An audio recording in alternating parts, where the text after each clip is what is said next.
पश्चिम महाराष्ट्रात सुप्रसिद्ध असणारा पारंपरिक खेळ म्हणजे बैलगाडा शर्यत. बैलगाडा शर्यतीचे वेड अगदी लहानांपासून ते मोठ्यांपर्यंत पाहायला मिळतं. मैदानावर धावणाऱ्या खिलारी बैलांच्या जोड्या शर्यत प्रेमींसाठी जणू काही पर्वणीच असते.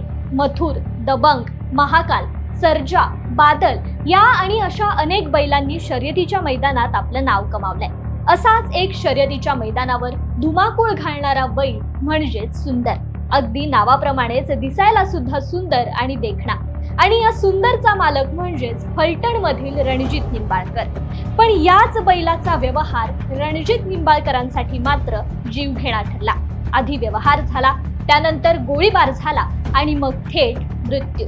हे नेमकं प्रकरण काय आहे जाणून घेऊयात आजच्या क्राईम रिपोर्ट एपिसोड मधून. नमस्कार, मी कृपा सपकाळ आणि तुम्ही पाहताय न्यूज अनकटचा क्राईम रिपोर्ट एपिसोड. फलटण मध्ये ज्ञानज्योती करिअर अकॅडमी चालवणारे रणजित निंबाळकर सर या नावाने परिचित होते.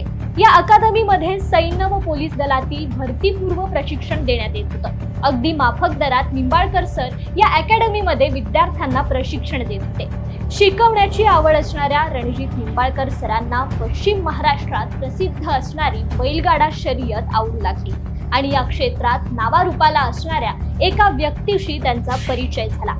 ती व्यक्ती म्हणजेच गौतम काकडे. राज्याच्या राजकारणात बारामतीच्या निंबूत येथील काकडे घराण्याची विशेष ओळख आहे. सत्ता कुणाशीही असो, मंत्रिमंडळात निंबूतच्या काकडेंचे निम्मे अर्धे नातेवाईक असतातच. स्वर्गीय मुकुटराव साहेबराव काकडे यांनी 1962 मध्ये सोमेश्वर सहकारी साखर कारखाना उभारला. हा सोमेश्वर साखर कारखाना सध्या मुकुटराव साहेबराव काकडे यांचा मुलगा शहाजीराव काकडे सांभाळतात. आणि याच शहाजीराव काकडे यांचा मुलगा गौतम काकडे यांचं बैलगाडा शर्यत क्षेत्रात एक वेगळंच वजन होतं. छोटा लक्ष्या, नंद्या आणि चॅम्पियन बैलांच्या यादीत असलेला सर्जा अशा मैदान गाजवणाऱ्या बैलांची मालकी गौतम काकडेंकडे होती. पण काही वर्षांनी गौतम काकडेंनी बैलगाडा शर्यत क्षेत्रातून आपली निवृत्ती जाहीर केली आणि त्याच दिवशी त्यांनी सर्जाचा देखील व्यवहार करायचं ठरवलं. त्यावेळी गौतम काकडेंनी रणजित निंबाळकर सर आणि विठ्ठल ड्रायव्हर भूतकर यांना हा सर्जा तब्बल 61 लाख रुपयांनी विकला.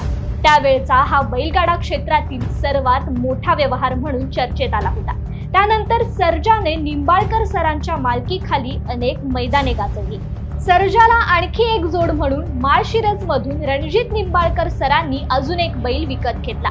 त्याचं नाव सुंदर. अगदी नावाप्रमाणेच सुंदर आणि पांढरा शुभ्र असा हा बैल 21 लाखांना निंबाळकर सरांनी विकत घेतला. दिसायला जरी देखणा असला तरी सुंदर शर्यतीच्या मैदानात मात्र भयानक धावायचा. त्याने अनेक शर्यतीची मैदाने मारत महाराष्ट्रातील चॅम्पियन बैलांच्या यादीत आपलं नाव कोरलं. त्यासोबतच सर्जा आणि सुंदर ही जोड मैदान गाजवू लागली. बैलांच्या कितीही जोड्या असल्या तरी त्यातून सुंदर आणि सर्जाची जोड सर्वांचं लक्ष वेधून घ्यायची आणि यामुळे रणजित निंबाळकरांचा सुद्धा शर्यत क्षेत्रात बोलबाला होऊ लागला. याच दरम्यान आणखी एक सुप्रसिद्ध मथुर बैलाचा मालक म्हणजेच राहुल पाटील यांच्याशी रणजित निंबाळकरांची मैत्री झाली आणि मग सुंदर आणि मथुर ही जोडी सुद्धा शर्यतीच्या मैदानात धुमाकूळ घालू लागली. गौतम काकडेंनी बैलगाडा क्षेत्रातून निवृत्ती जरी जाहीर केली होती तरी त्यांचे बैल खरेदी विक्रीचे व्यवहार चालू होते. वर्षभरापूर्वी सर्जा बैलाचा व्यवहार झालेल्या निंबाळकर सरांसोबत गौतम काकडेंचा या 24 जून रोजी अजून एक व्यवहार झाला. हा व्यवहार होता सुंदर बैलाचा. 37 लाख रुपयांना सुंदर गौतम काकडेंना विकला गेला.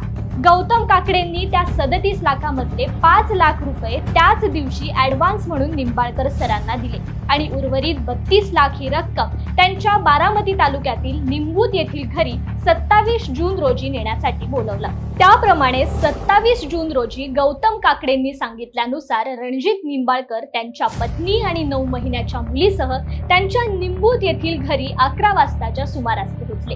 तेव्हा गौतम काकडे आणि रणजित निंबाळकर यांच्यात व्यवहारावरून संवाद होत होता. गौतम काकडे निंबाळकर सरांना म्हणाले की तुम्ही संतोष तोडकर यांना मी पैसे दिले नाहीत असं का सांगितलं? तुम्ही असं बोलायला नको हवं होतं. तुमचे उरलेले 32 लाख रुपये मी तुम्हाला उद्या देतो. आत्ता तुम्ही फक्त स्टॅम्प पेपरवर सही करा.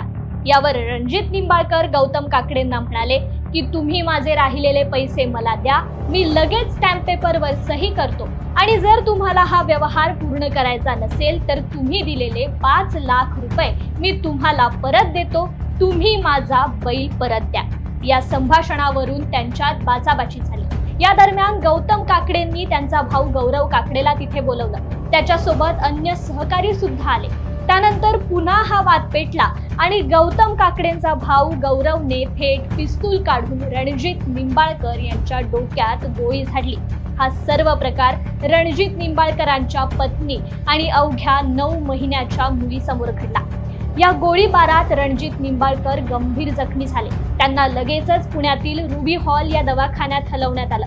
पण तिसऱ्या दिवशी पहाटे म्हणजेच 29 जूनला रणजित निंबाळकरांचा उपचारादरम्यान मृत्यू झाला.